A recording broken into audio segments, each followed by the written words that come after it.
James Thomson stood at the massive window of the Galactic Council space station, watching the endless sea of stars.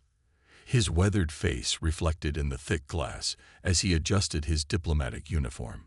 20 years of serving as Earth's ambassador hadn't prepared him for what was about to happen. The council chamber doors slid open with a soft hiss. Inside, the circular room held representatives from 50 of the most powerful alien civilizations in the known galaxy. Their forms varied wildly, some tall and slender, others short and broad, a few even floating in special chambers filled with their native atmospheres. "The Council recognizes Ambassador Thomson of Earth," announced the Council President Marcus, his gray skin gleaming under the chamber's bright lights. His 4 eyes blinked in sequence, a sign of barely hidden satisfaction. James walked to the center platform, his footsteps echoing in the sudden silence. He'd been called for an emergency session, but something felt wrong. The usual friendly faces among the alien delegates now wore masks of cold indifference. "Ambassador Thomson," Marcus began, his voice carrying through the chamber's perfect acoustics, "the Council has gathered today to address a matter of grave concern. Earth's recent technological advances and military expansions have raised serious questions about humanity's place in the galactic community." James felt his stomach tighten. "Our advancements have all been within treaty limits," he replied carefully. "Earth has followed every regulation set by this council." A murmur rippled through the chamber. Marcus raised one of his 4 hands for silence. "It is not the letter of the law that concerns us, but the spirit. Humanity's rate of progress is unprecedented. In just 50 years since first contact, your species has matched developments that took others centuries. Is progress now a crime?" James asked, keeping his voice steady despite his rising anger. "Progress without wisdom is a threat to all," countered Marcus. "The Council has reviewed extensive evidence of humanity's violent history. Your species turns every discovery into a weapon, every advancement into a means of destruction." James watched in growing horror as screens materialized around the chamber, displaying carefully selected moments from Earth's history: wars, explosions, environmental disasters. But something was wrong with the footage. The context was missing, the timeline manipulated. "This is a misrepresentation," James protested. "You're showing conflicts without showing the peace that followed, the lessons we learned, the progress we made." "The Council has voted," Marcus announced, ignoring James's objection. "For the safety of the galaxy, Earth will be placed under quarantine. An energy barrier will be established around your solar system. All external colonies will be evacuated. All trade links will be severed." The blood drained from James's face. "This is genocide. You'll be cutting off vital supply lines, technological exchanges, medical resources. The barrier will allow basic necessities through," Marcus interrupted. "Earth will survive, but contained. This is not a punishment, Ambassador. It is prevention." James looked around the chamber desperately, seeking any sign of support. A few delegates avoided his gaze.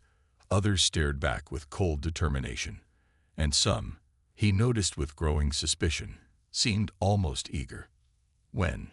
he asked, his voice barely a whisper. "The barrier generators are already in position," Marcus replied. "They will activate in 48 Earth hours. This session is concluded." As James walked out of the chamber, his mind raced. This wasn't about safety or peace. The Council's preparation and timing proved that. They'd planned this carefully, waiting until Earth's military fleet was scattered on routine patrols, until key defense installations were undergoing scheduled maintenance. In his private chamber, James encrypted an urgent message to Earth's government.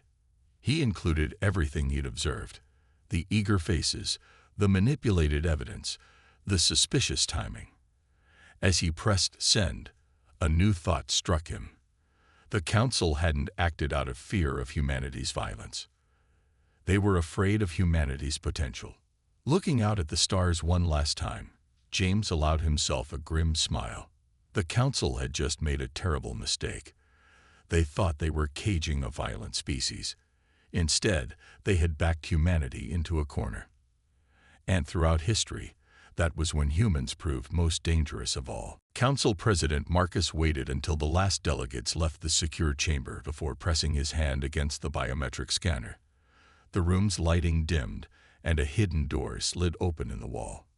5 figures emerged from the darkness, each representing the oldest and most powerful species in the galaxy. The quarantine vote went exactly as planned. Marcus said, his 4 eyes glowing with satisfaction. Earth will be completely isolated within 2 days. The tallest figure, Admiral Rex of the militant sectors, stepped forward. His metallic scales reflected the dim light. And their military response, scattered and disorganized, just as we arrange. Marcus replied. Their fastest ships are 3 days from Earth. By then, the barrier will be fully operational. Show us the real data, commanded Trade Director Anna, her crystalline form pulsing with dark energy. Not the propaganda we fed the council. Marcus gestured, and a 3-dimensional display filled the center of the room. It showed Earth's technological progress over the past 50 years, compared to the standard development curves of other species. The line representing humanity shot upward at an almost vertical angle. Look at their innovation rate, Marcus said, pointing to a particularly steep section. They went from primitive chemical rockets to quantum drive technology in less than 30 years. It took the rest of us centuries. More concerning is their adaptation speed, added Research Chief Blake, his tentacles waving in agitation. Every time we introduced a new technology through controlled trade, they not only mastered it but improved upon it within months. The display shifted to show military simulations. Earth's current trajectory was marked in red, showing their potential power level over the next 100 years. It intersected with, and then surpassed every other species line. If left unchecked, Marcus continued, humanity would become the dominant force in the galaxy within 1 generation. Their creativity, their drive to improve, their constant push for better solutions, it's unlike anything we've seen. And the barrier will contain them, asked Security Director Wells, her holographic form flickering slightly. Marcus smiled, revealing rows of sharp teeth. The barrier does more than contain them. It's designed to slowly drain Earth's resources. Their power plants will become less efficient. Their quantum communications will degrade. Their ships will consume more fuel. Small changes, nothing obvious enough to prove deliberate sabotage. And the other council members suspect nothing. Rex questioned. They believe we're being merciful. Marcus laughed. That we're choosing containment over destruction. Fools. They don't understand that slow suffocation is the surest way to eliminate a threat. Unknown to the conspirators, a small maintenance drone in the corner of the room recorded everything. Its operator, Trade Officer Lisa Wells, sat in her quarters 3 decks below, her hands shaking as she watched the feed. She had suspected corruption in the council, but this was beyond anything she had imagined. The drone's camera zoomed in as Marcus displayed another simulation. Within 5 years, Earth's technology will regress to pre-space flight levels. Within 10 years, their industrial capacity will be crippled. In 20 years, they'll barely be able to maintain their current infrastructure. Lisa copied the evidence to a quantum-encrypted drive. She had to get this information to Earth somehow. But the Council's security was absolute, and communications would be impossible once the barrier activated. She looked at her desk, where her official trade officer's badge sat next to a photo of her human grandfather. He had taught her that humans were more than just another species. They were innovators, dreamers, survivors. Now she understood why the Council feared them so much. Lisa stood up, her decision made. She might not be able to stop the barrier, but she could make sure Earth knew the truth.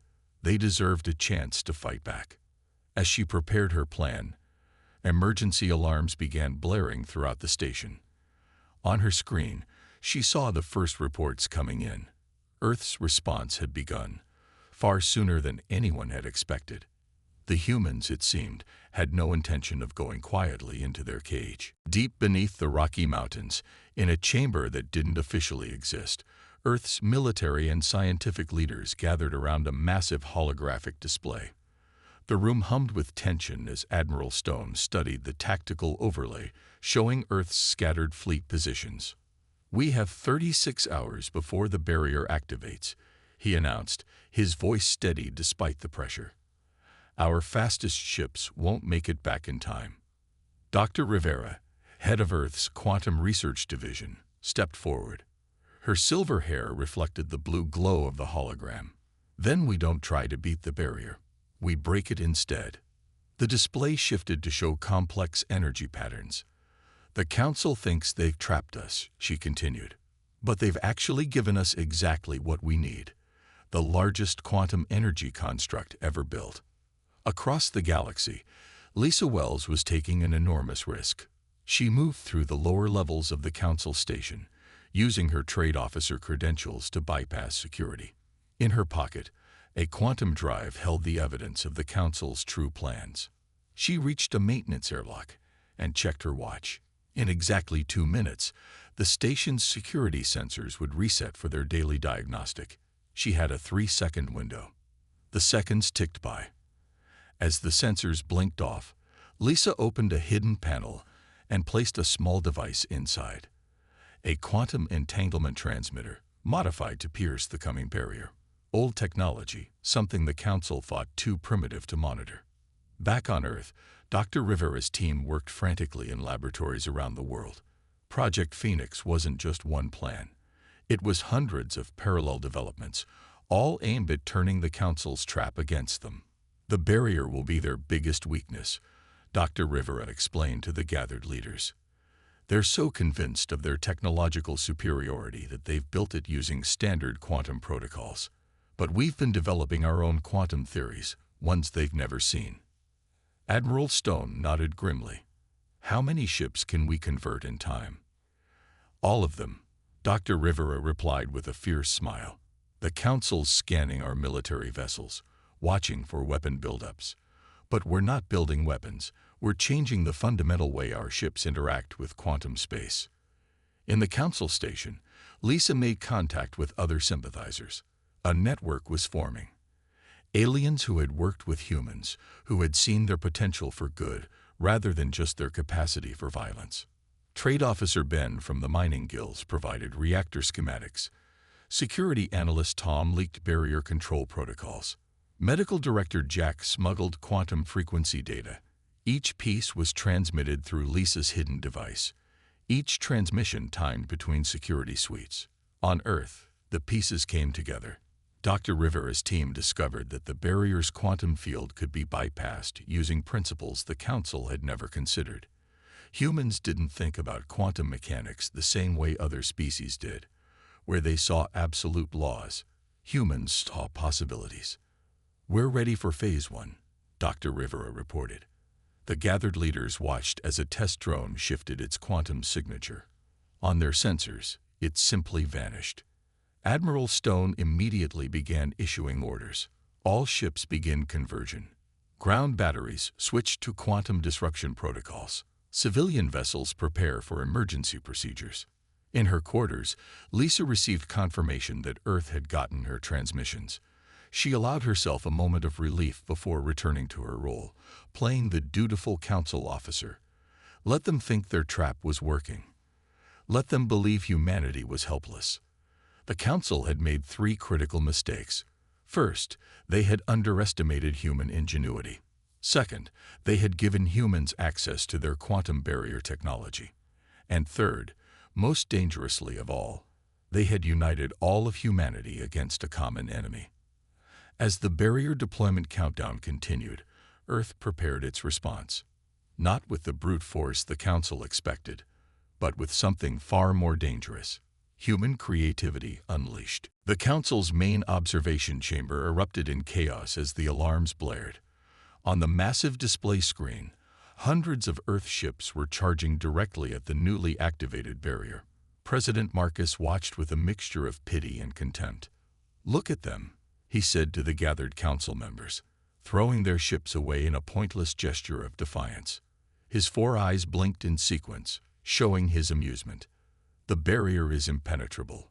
Their ships will be destroyed on impact. Admiral Rex stood beside him, watching the tactical display. Primitive. Exactly what we expected from them. A direct, futile attack. The Earth ships continued their charge, their engines burning bright against the darkness of space. The barrier shimmered before them, a translucent wall of pure energy stretching across the solar system. Council members watched, some with sadness, others with satisfaction, as the human fleet reached the barrier's outer edge. Then something impossible happened. The ships didn't crash. They didn't explode. They simply vanished. Marcus leaned forward, his gray skin paling. Where did they go? Show me all sensor readings.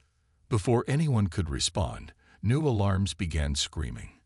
Not from Earth's solar system, but from across Council space. Earth ships were appearing everywhere, above Council worlds, near major space stations, beside crucial military installations.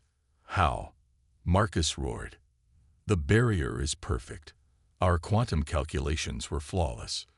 In the Council station's lower levels, Lisa Wells smiled as she watched the chaos unfold on her terminal. The humans hadn't tried to break through the barrier. They'd shifted their ships into a different quantum state entirely, simply stepping sideways around it. On the bridge of the Earth flagship Defiance, Admiral Stone stood calmly as his fleet materialized above the Council's capital world. All ships, maintain positions, he ordered. Activate quantum disruption fields. Across Council space, Earth ships generated invisible fields that trapped Council vessels in normal space, preventing them from escaping through quantum jumps. The Council's mighty fleets found themselves paralyzed, unable to respond to the simultaneous threat at multiple locations. Dr. Rivera's voice came through on the command channel. The quantum shift worked perfectly, Admiral. The barrier is still active, but it might as well be made of smoke for all the good it's doing them. In the Council chamber, Marcus watched helplessly as Earth ships appeared in perfect formation around the station. Their weapons remained silent. They didn't need to fire. Their mere presence, in places they couldn't possibly be, sent a clearer message than any attack. President Marcus, a familiar voice echoed through the chamber speakers. This is Ambassador Thompson. I believe it's time we revise the terms of Earth's quarantine. Marcus sank into his chair as the implications hit him. They had given Earth access to their barrier technology, thinking it would trap them. Instead, humans had taken that technology and transformed it into something new, something the Council had never imagined possible. How many ships? He asked weakly. All of them, Thompson replied. Every ship we had. While you watched our military vessels, our civilian ships were being converted too. You tried to cage us, Marcus. Instead, you gave us the keys to every door in the galaxy. The Council members watched in stunned silence as more tactical displays lit up. Earth ships held position over every major Council world. They had achieved in hours what the Council had thought impossible: complete strategic superiority. Now, Thompson continued, his voice carrying the weight of humanity's united purpose. Let's discuss the real reason you feared us. Not our violence, not our weapons, but our ability to do exactly what we just did, to take your own technology and make it do the impossible. The Council's greatest weapon had become their greatest vulnerability. And this was just the beginning of Earth's revenge. The Emergency Council session was unlike any in galactic history. The Grand Chamber, usually a model of order and protocol, had descended into near chaos. Delegates shouted over each other, while Earth ships held position outside every window, a constant reminder of humanity's newfound power. Ambassador Thompson stood calmly at the center platform, watching the scene unfold. Beside him, Lisa Wells had just finished presenting the evidence of the Council leadership's true plans. The recorded conversations played on massive screens throughout the chamber, showing President Marcus and his inner circle plotting Earth's slow destruction. The barrier wasn't meant to contain us, Thompson's voice cut through the noise. It was designed to strangle us, to drag humanity back to the Stone Age while you watched and waited. Marcus stood from his chair, his gray skin now almost white with rage. Everything we did was to protect the galaxy. You humans advance too quickly, change too much, destabilize everything you touch. Let's vote on that theory, called out the delegate from the Trade Federation, one of the oldest council members. I move for an immediate vote of no confidence in the current council leadership. Marcus laughed bitterly. You can't possibly trust them. Look at how they've seized our worlds, paralyzed our fleets. Without firing a single shot, Thompson countered, we could have attacked. Instead, we chose to reveal the truth, to show everyone how the council leadership betrayed not just Earth, but every principle this institution claims to stand for. The chamber's massive doors swung open. Admiral Stone entered, followed by Dr. Rivera. They carried data crystals containing complete documentation of Project Phoenix, showing not just how humans had overcome the barrier, but how they'd done it without violating a single council law. We didn't break your rules, Dr. Rivera explained, her voice carrying across the chamber. We simply found new ways to work within them. Ways you never imagined because you stopped looking for alternatives centuries ago. The vote that followed was swift and decisive. Marcus watched in disbelief as former allies turned against him, their fear of Earth overshadowed by their outrage at his deception. Species that had competed for centuries now found common cause in reforming the Council. Humanity could have used this moment to demand revenge, the Mining Guild representative announced. Instead, they've shown remarkable restraint. Perhaps we should learn from them, rather than fear them. In his private chamber, Marcus made one final desperate move. He activated a hidden quantum transmitter, attempting to contact the hardline military forces he'd positioned in secret. But the signal went nowhere. Earth's quantum disruption fields had already locked down all unauthorized communications. Admiral Rex burst into Marcus's chamber, his metallic scales reflecting the emergency lights. The military sectors are switching sides, he reported frantically. Your orders to preposition our forces were logged. They're calling it an attempted coup. Lisa Wells, now openly working with Earth, coordinated with sympathetic council members to secure critical facilities. The network of allies she built proved invaluable as the old power structure crumbled. This is why you really feared us, isn't it? Thompson asked Marcus as security officers led the former president away. Not because we're violent, but because we represent change. Because we show that there's always another way, always room for improvement. By day's end, the council chamber had transformed. New leaders stepped forward, many of them younger members who had long argued for reform. Earth ships remained in position, but now they were seen differently, not as threats, but as symbols of protection and change. We didn't come to destroy the Council, Thompson announced to the Reformed Assembly. We came to help it evolve, to show that progress doesn't have to be feared, that innovation and stability can coexist. The galaxy was changing faster than anyone had expected, and humanity, the species that had been meant to be caged, was now leading the way toward a new future. Through the Council station's windows, the Earth ships still hung in perfect formation, silent guardians of the new order taking shape. But in a secure chamber deep within the station, humanity was about to reveal their true advantage.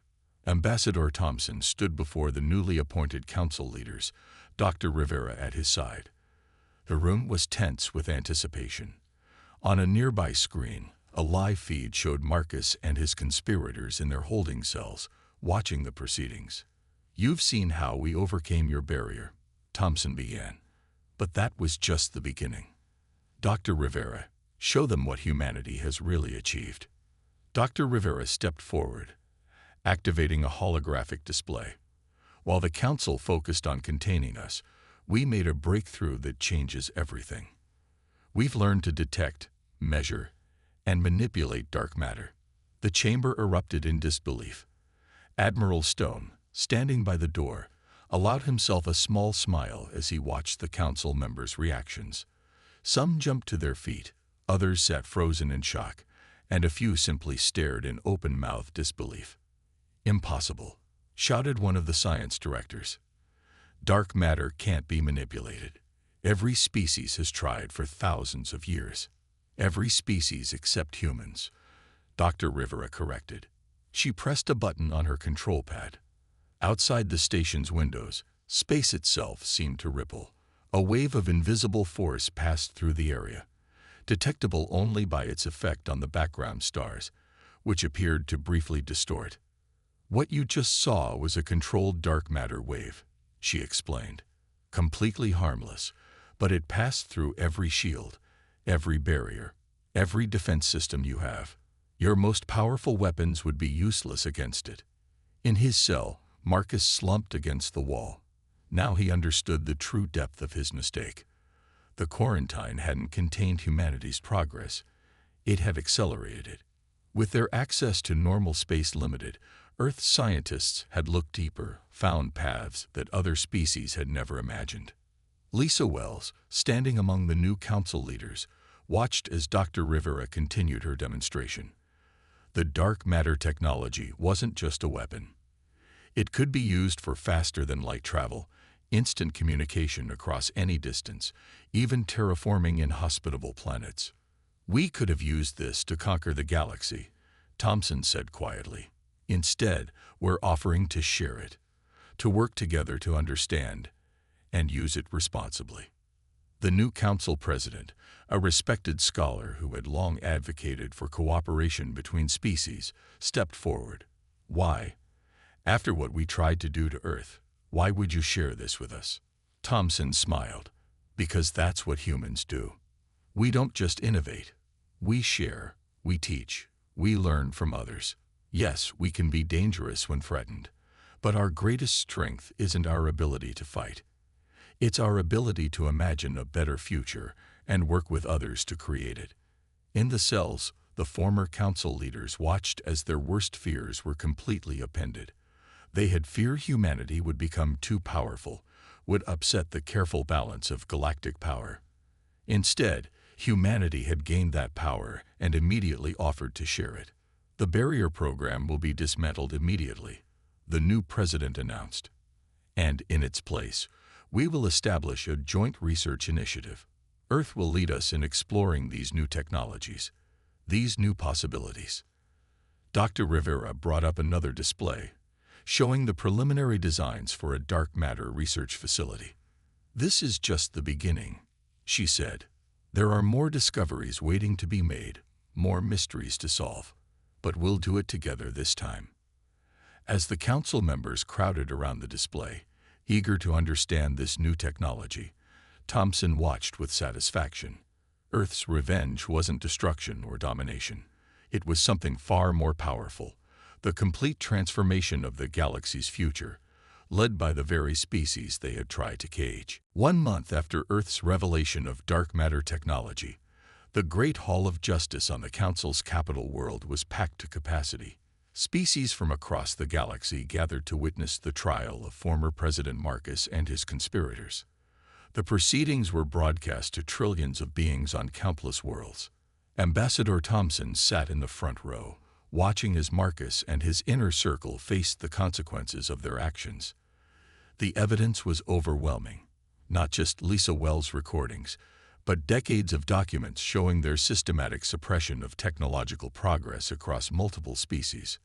"The Council was founded to unite the galaxy," the Chief Justice declared, her crystalline form glowing with authority. "Instead, you turned it into a tool for control and oppression. Your crime was not just against Earth, but against the very future of galactic civilization." Marcus stood for his final statement, his gray skin now pale and worn. "Everything I did was to maintain order, to prevent chaos. Humans advanced too quickly, changed too much. And that's exactly what the galaxy needed," interrupted Dr. Rivera from her witness stand. She activated a holographic display showing the achievements of the past month.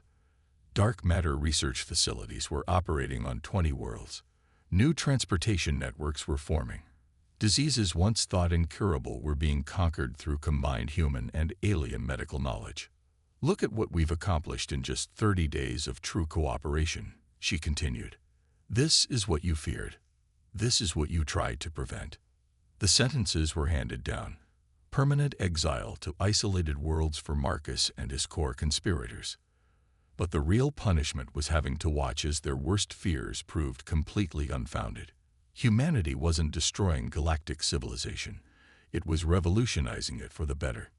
In the new council chambers, designed with input from all species, Lisa Wells took her place as the head of the newly formed Department of Innovation and Exchange. Her network of sympathizers had become the foundation of a galaxy-wide collaboration initiative.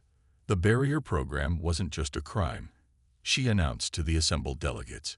It was a symptom of a deeper problem.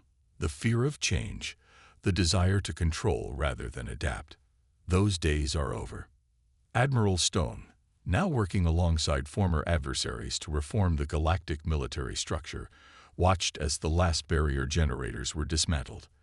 The technology wasn't destroyed. Instead, it was being repurposed for peaceful uses, protecting worlds from natural disasters and aiding in space exploration. Humanity's greatest victory wasn't overcoming the barrier, Thompson reflected in his closing remarks to the assembly. It was showing the galaxy a better way forward. We could have used our advantages for conquest. Instead, we chose cooperation. We could have sought revenge. Instead, we sought progress. The new Galactic Alliance emerged from the ashes of the old Council. Its founding principles were clear. Innovation was to be celebrated, not feared. Cooperation would replace control. Every species would have the opportunity to contribute and advance. In a fitting symbol of the new era, the first joint human-alien dark matter research facility was built on the very spot where the Barrier Control Center had once stood. Dr. Rivera worked alongside scientists from 50 species, each bringing their own unique perspectives and insights to the greatest technological revolution in galactic history. The old council thought they were protecting the galaxy by holding us back, Thompson said as he watched a dark matter-powered ship make its first test flight. They never understood that true security doesn't come from building barriers. It comes from breaking them down and moving forward together. The galaxy had changed forever. The species that had been meant to be caged had instead become the key to unlocking a new age of progress. And in the end, that was humanity's greatest revenge, not the defeat of their enemies, but the creation of a future that even their enemies had to admit was better than anything they had imagined possible.